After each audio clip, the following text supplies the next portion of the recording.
Nossa terceira temporada, que começou quando cruzamos o canal de Coríntio na Grécia, chega ao fim depois de 42 episódios. A próxima começa a qualquer momento, assim que o Domênico nascer. Então neste vídeo vamos te contar quando vamos voltar para o barco, os planos para a próxima temporada e como estamos lidando com o desafio de ter um bebê a bordo na nossa vida e no barco.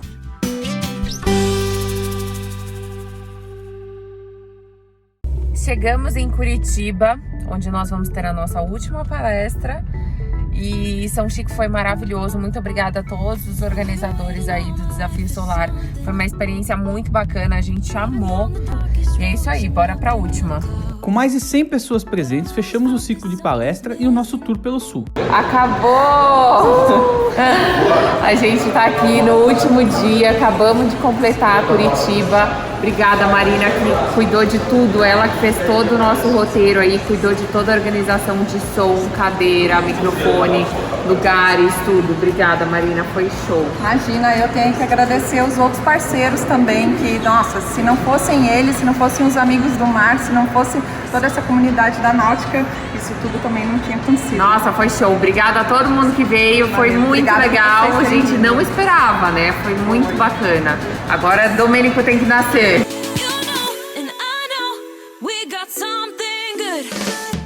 Tivemos o prazer de conhecer o MAI, o Museu de Arte Indígena da Juliana Podolan, que foi quem nos hospedou em Curitiba. É por causa do Xingu que o Brasil é considerado a maior diversidade étnica do planeta. A maior parte deles não mata os animais para coletar pena. Eles têm umas gaiolas enormes que na lua minguante, que é a lua onde tudo que você fizer na minguante dói menos e cicatriza mais rápido, eles coletam as penas. Um passeio extremamente interessante, tem muita coisa que a gente não faz ideia, e aí essas coisas dos índios, né, que tudo tem um significado, igual o nome do bebê você só pode dar com 4, 5 anos, quando ele já tem uma personalidade, e aí a tribo inteira faz, né, pensa no nome que tem a ver com ele. Assista no final deste vídeo conteúdos extras que filmamos no MAI, é muito interessante. Então voltamos de Sorocaba e de lá para Santos, onde gravamos um vídeo com Hélio Magalhães, que vai ao ar na próxima semana.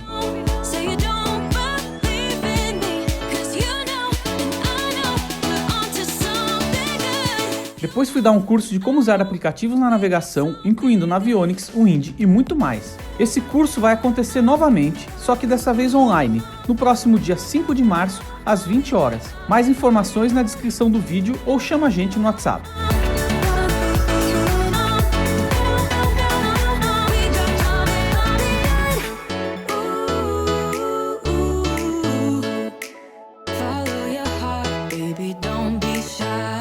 Como Santos está primeiro mundo. Eu fiquei chocada com essa ponta da praia. Olha só isso, a ciclovia, tem lixo, luz de LED, banquinho.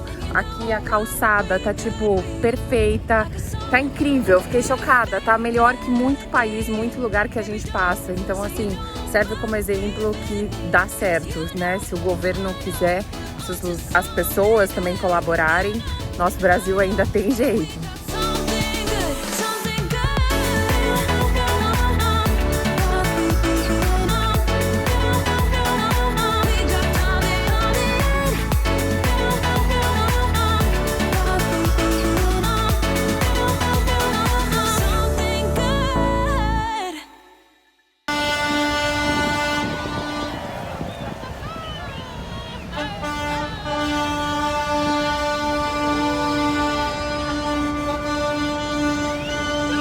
Ah lá, mais uma pessoa perguntando, quando é que a gente vai voltar pro barco? E o quanto o Google tá adorando a vida do apartamento. Olha a cara. Tá feliz, Google? Não muito. Já comprei aqui, dia 23 de abril, a minha passagem. Aí eu vou voar para Roma, vou deixar minhas malas lá no barco e vou para Croácia, que eu vou passar essa semana toda aqui com o nosso grupo de charter. Aí da Croácia eu volto pro barco, pego essa semana livre aqui para já preparar o barco e depois eu vou pegar um ferry para Sardenha, onde a gente tem mais uma semana de charter lá. E aí eu tenho mais uma semana livre para terminar de preparar o barco. Vou para Maiorca, e Maiorca tem mais uma semana de charter e eu volto para Roma, que é quando a Thaís vem. Eu também já comprei minha passagem. Dia 31 de maio eu embarco. A gente espera que esteja tudo certo, que o Domênico não tenha nenhuma complicação médica ou coisa do tipo, pra gente não ter que alterar essa passagem. Por enquanto eu só consigo pensar como que eu vou levar tanta coisa que a gente ganhou pro barco. Porque no barco parece que a gente não precisa de nada disso. O pessoal fala em berço, eu falo, gente, põe ali um travesseiro, enrola. Parece que as coisas são tão mais simples. E aí, ao mesmo tempo, eu sinto como se a gente estivesse soltando as amarras de novo, sabe? Aquela mesma preparação que a gente teve no começo pra soltar as amarras, aquele medo, aquela incerteza, é o que eu tô sentindo agora. De como vai ser, como que eu vou me adaptar, o que que eu vou ter que levar, que tipo de roupa ele vai usar. Aquela mesma triagem que a gente fez no começo é o que eu tô sentindo agora. Mas a gente ouviu vários relatos de pessoas que têm o filho a bordo.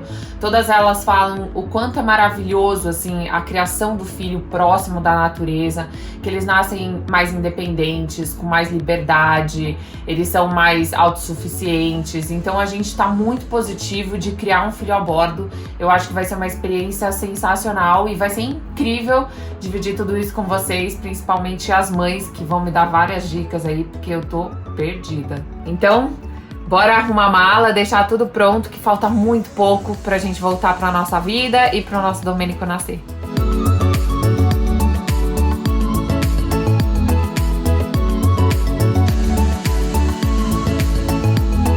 Ju, e aí, que dia que vem? Olha, a partir de hoje, qualquer dia é dia. Presta atenção nas dores, na movimentação fetal, diminuiu a movimentação, escorreu líquido pela perna, a dor não melhorou, pode ir pro hospital. E tem tudo para ser de parto normal. Tá tudo conspirando a favor.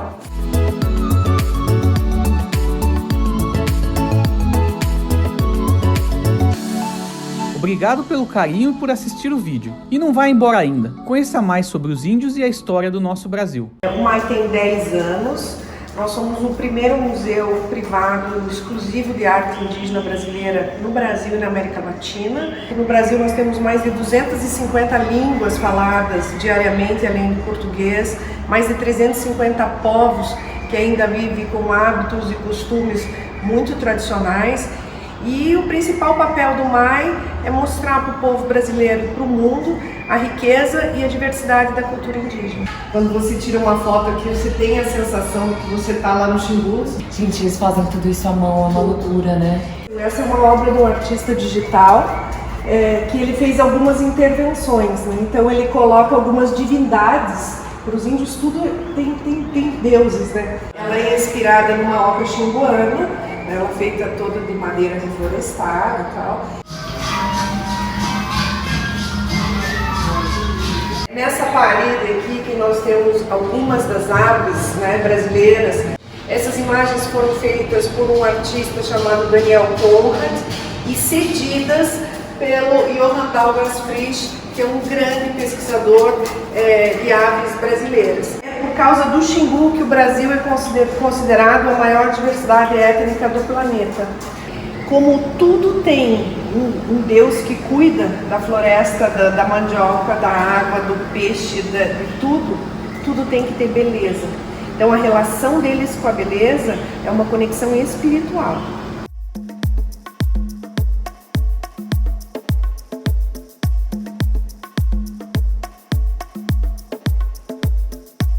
É uma coisa mais linda do que a outra.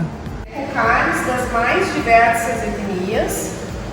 Esse aqui é o Enauê do Mato Grosso, que são únicos no mundo que dominam essa química.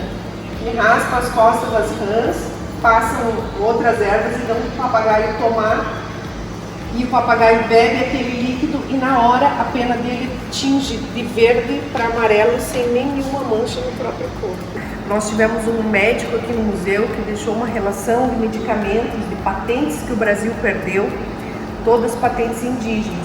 Então, o princípio ativo do remédio que você usa para fazer desde uma endoscopia até uma cirurgia é o curare indígena, que paralisa os músculos sem fazer lesão.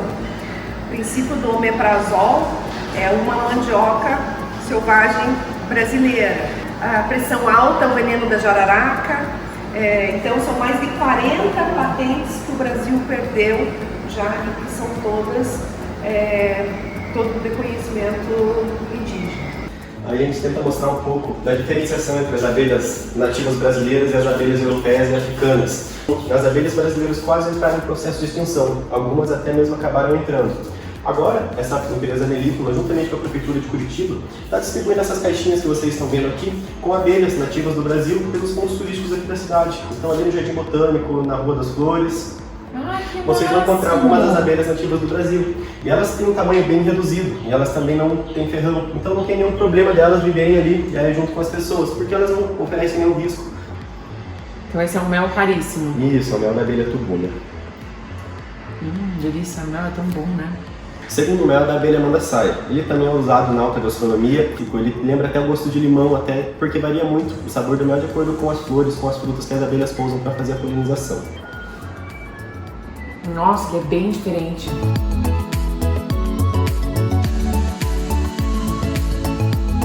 Um passeio extremamente interessante. Tem muita coisa que a gente não faz ideia, e aí essas coisas dos índios, né, que tudo tem um significado.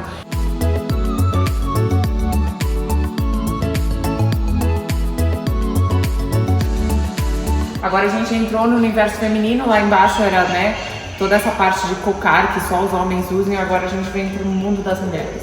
A mulher tem uma conexão muito grande com a terra, então vocês vão ver geralmente mulher trabalhando com peças de cerâmica, que lidam diretamente com argila.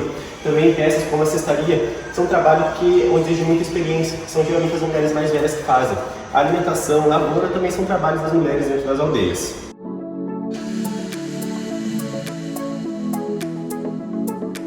Isso aqui eles usam para tirar o veneno da mandioca. Eu nem sabia que mandioca tinha veneno, olha como eu tô bem. E aí você vai espremendo e vai saindo o caldo venenoso. E aí quando fica branco, elas sabem que tá bom para comer. Olha isso, gente. É muita tecnologia.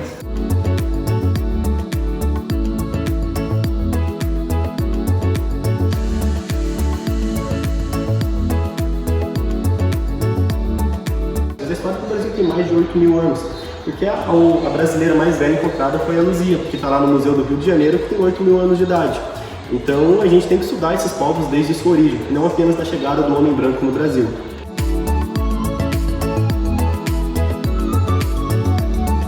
Terminando o tour aqui pelo Museu MAI, foi incrível ter essa experiência, conhecer um pouco mais sobre a nossa cultura. Nós vamos deixar o endereço, tudo que você precisa de informação sobre o museu aqui embaixo.